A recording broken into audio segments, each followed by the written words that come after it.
Hi, it's Mark Middleton from Growing Boulder. We're going to introduce that guy in just a second. Wanted to give you a little sneak peek. This is part of our ongoing effort to kind of amuse you and inform you as much as we can during these very difficult times. I hope that you're all doing very, very well. Part of our effort to kind of connect with some of our friends and colleagues to see what they're up to. And when we can coordinate one of these interviews with a major news event other than just COVID-19, then it really is a win-win. And tonight we do have a win-win for you, because one of the many ripples of COVID-19 is a major news event that happened last week. The 2020 Tokyo Olympics are now the 2021 Tokyo Olympics. They were finally postponed for an entire year. It's really the first time that the Olympics have ever been postponed. They have been canceled 3 times previously, back in 1916 due to World War I, and in 1940 and 1944 due to World War II, but this is an all-time first. I want to bring in a guy now who knows a little bit about the Olympics, and to get his reaction to what has happened. Say hello to my friend, Rowdy Gaines. Rowdy, as you folks may know, if you don't, you should know, and I'm going to embarrass you now, Rowdy, because I know he hates this. He totally hates this, but let me just do some of it, Rowdy. Allow me to do a little bit. He's a 3-time Olympic gold medalist. He is considered the ambassador of swimming worldwide. He's a member of the International Swimming Hall of Fame. He's been voted one of the 50 most influential people in the history of swimming worldwide. He's probably in every Hall of Fame that there can be. He's a survivor of a potentially deadly disease, and he holds more master swimming world records than just about anyone can count. In addition to that, he was scheduled to do his 8th Olympic broadcast with his broadcast partner, Dan Hicks, in Tokyo, which would have been an all-time record for a broadcasting duel, as I understand it. Is that correct, Rowdy? It's correct. So you got that taken away from you for a year. But first of all, tell us your thoughts about the postponement. I'm guessing, and you and I haven't talked about this, I'm guessing you thought it was something that had to happen, and you're glad that it did. Oh yeah, I mean, I think the whole world is glad it did. There's such an ultra focus, and most of these athletes, I'd say 90% of them, Mark, don't make any money. I mean, they literally do it for the love of the sport. There are some that definitely make money, no doubt about it, but most are just trying to achieve that dream of becoming an Olympian. And the focus and the tunnel vision and the energy it takes to go on this 4-year journey is tremendous. And they get every detail down to exact days as they lead up to the Olympics. So this has been thrown into complete disarray over the last couple of months. And the stories that are coming out, and the athletes and the coaches I've talked to about what they had to do during this last month, and the sneaking into hotel pools, which I did as a high schooler. Sneaking, into apartments and sneaking into major pools that they could get some sort of practice in. So yeah, it was definitely due, and the IOC, I certainly commend them. They made the right decision, and Japanese organizing committee, just amazing people. They had a tough decision to make, and I really commend them. Rowdy, what else are you doing these days? I mentioned that you're a world record holding master swimmer. Are you able to stay active? What are you doing? Not really. I swim in we've got this little 30-foot pool in our backyard. So I've been swimming in there, and have a little shoulder issue lately. So just kind of doing mostly kicking, but I try to get in and still every day. We have a spin bike, Echelon. We've got an Echelon spin bike. And so I've been doing that every day, which is keeping me active and, just homebound like all the rest of us around the country and the world right now, and trying to wait this thing out. And fortunately, I've got an amazing wife and family that have been very supportive of me throughout this entire process, and we're in it together. That's for sure. And I like you've got that quarantine beard going as well. It seems like that's something we're all doing. Laziness, buddy. Laziness, right? Well, I see Keith Switzer has joined the live shot, and he says, "That's my man." And I know he's not talking about me. No. Hey, you know what? Keith and you and I are part of a world record relay. You know that? I didn't know that. Yeah. So yeah, we still have. we broke that world record in master swimming 11 Can you believe that? No, I don't believe that. And it's time we got the band back together again. Although I don't know whether Switzer can still swim.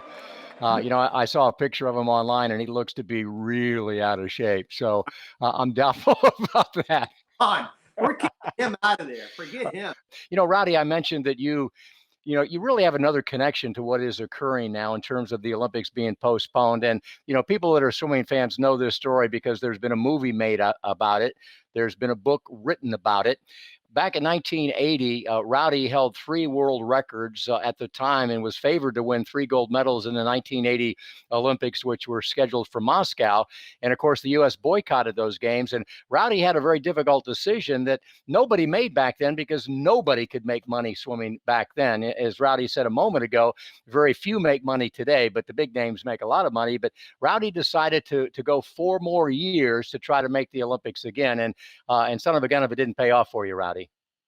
Yeah, it was a tragic time for a lot of people, a lot of athletes. In the big grand scheme of the real world, it's not. But you have a lot of athletes that really chased this 4-year dream, just like I did. And there were 336 athletes, Mark, that made the team in 1980 and didn't make it in 1976 or 84. Those are the real heroes and the stories that come out of those Olympics that don't get told. My story gets told because I was successful in 84, but the real heroes are guys like Craig Beardsley and Sue Walsh and Bill Barrett. The list goes on and on and on. I can tell you from the swimming side anyway that most people don't know, but would have won. Craig Beardsley would have won the gold medal by 2.5 seconds. So there you go. And the difference here, though, it's a little apples and oranges in the fact that mine was completely canceled, or I should say boycotted. They still had an Olympic Games.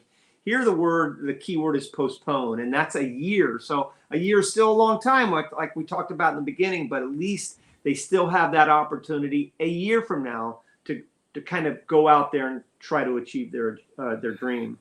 So people are now trying to avoid getting sick and then recover if they do. So, you really, Rowdy, to me, are a touch point to so many different things.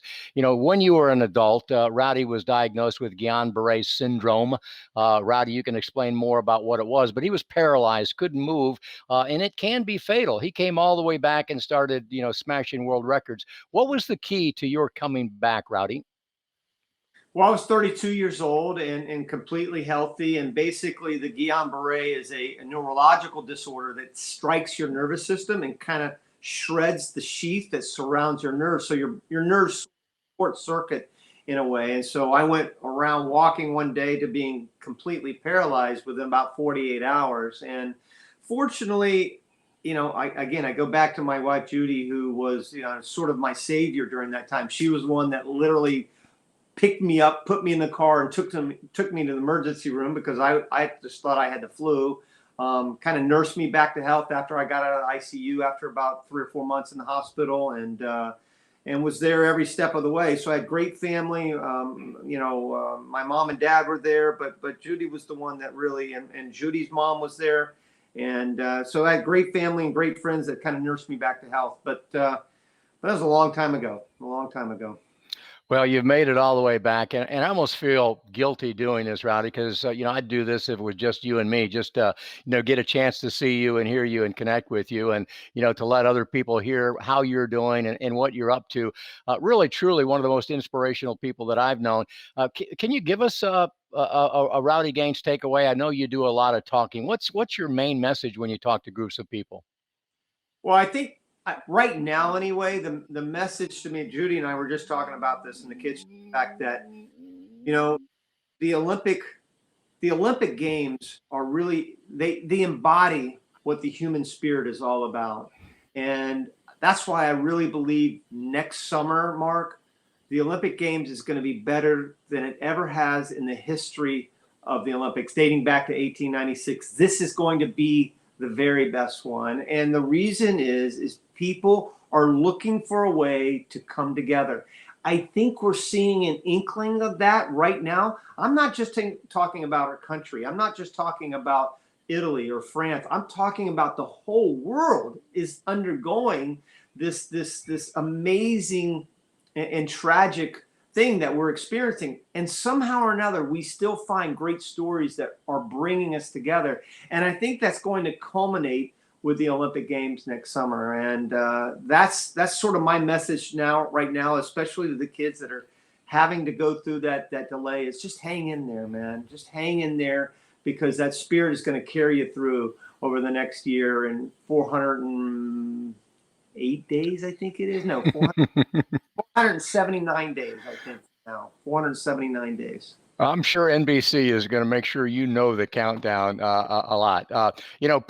Preach, brother Gaines. I really appreciate it. And that's why we say Rowdy embodies the Growing Bolder ethos, because we very much believe in an optimistic view about life in general, even as we age, even when we're not doing well, even when we've got a COVID-19 virus around us. There's still reason, still opportunity to find passion and purpose in each and every day. And Rowdy, you help us do that. And I couldn't be more grateful. What are the odds we get Judy Gaines to stick her face in front of the camera and say hello? Oh, Judy, Mark's calling you. I know that's an unfair question. And if she... Before we go, I wanted to tell you, again, we were just talking about it, how much you've meant to me as a friend over the last 15 years or so that we've known each other. I was a big fan of yours, obviously, when you were at WESH. And I think you and I have a great bond that goes way beyond just swimming. And you're a great friend. I love you. Judy and I love you and Jill. And I know next time we go to dinner, when all this is over with, I think it's my turn to pay. So we got that hopefully soon. I appreciate that. And I don't blame Judy for ignoring your call this time. Give her our best. Rowdy, thank you so much. Folks, it's Rowdy Gaines, one of a kind, and we will be in touch real soon, Rowdy. Thanks, Mark. Take care. Take care. Take it easy, everybody. Be well.